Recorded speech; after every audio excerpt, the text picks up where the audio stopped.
वो सुबह उठी और प्रार्थना करके रसोई में आ गई। चाय के लिए चूल्हे पर पानी रखा, फिर बच्चों को जगाया ताकि वो स्कूल के लिए तैयार हो सकें। रसोई में जाकर चाय बनाई और अपने सास ससुर को दे दी। फिर उसने अपने बच्चों के लिए नाश्ता बनाना शुरू किया। बच्चे जब तैयार हुए तो उन्होंने नाश्ता किया और उसने बच्चों का लंच बनाया। इसी बीच बच्चों की वैन आ गई। बच्चों को स्कूल भेजकर टेबल से बर्तन समेटे। इसी बीच पति ऑफिस के लिए तैयार होने गए तो उनको उनकी ज़रूरी चीज़ें निकाल कर दे दी। जल्दी से किचन में आई और पति के लिए नाश्ता बनाने लगी। एक पराठा और अंडा अभी बना ही नहीं था कि नन्ही ननन रसोई में आई। ये कहकर नाश्ता ले गई कि मुझे कॉलेज जाने में देर हो रही है। उसी समय देवर भी यूनिवर्सिटी जाने के लिए तैयार हो गया। जल्दी से पति और देवर के लिए नाश्ता बनाया और मेज पर रख दिया। 9 बजे पति ऑफिस गया तो उसने आकर टेबल से बर्तन उठाकर सास और ससुर के लिए नाश्ता बनाया।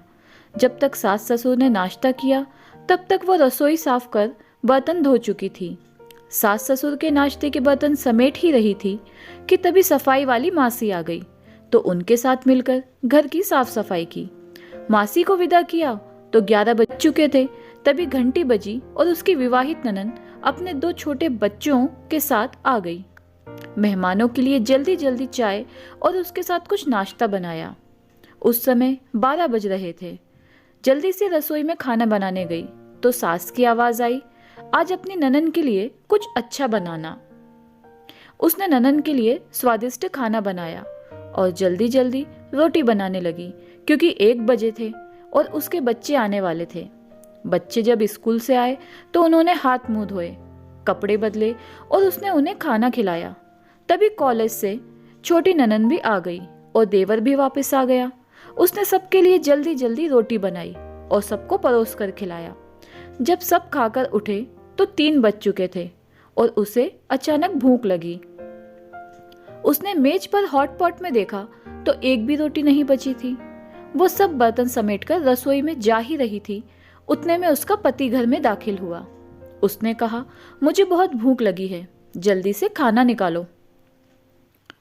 वो झट से रसोई में गई और अपने पति के लिए रोटियां और कुछ सब्जी बनाने लगी। जब उसने अपने पति के लिए खाना बनाया तब 4 बज चुके थे। उसके पति ने उससे कहा, आओ तुम भी खा लो। उसने आश्चर्य से पति की ओर देखा क्योंकि उसने सुबह से कुछ नहीं खाया था। वो पति के साथ खाना खाने बैठ गई। जब उसने अपने मुंह में रोटी का टुकड़ा रखा तो उसकी आंख से आंसू निकला। उसके पति ने पूछा, तुम रो रही हो, क्यों? उसने सोचा, मैं इनसे क्या कहूँ? ये क्या जानते हैं कि ससुराल में इतनी मेहनत के बाद मुझे ये रोटी मिलती है जिसे लोग मुफ्त की रोटी कहते हैं। उसने अपने पति को उत्तर दिया, कुछ नहीं। उसके पति ने सोचा, औरत कितनी बेवकूफ़ होती है, किसी कारण के बिना भी रोने लगती है। तो दोस्तों, कहानी छोटी थी लेकिन बात बहुत गहरी। आपको ये कहानी कैसी लगी कमेंट करके हमें ज़रूर बताएं।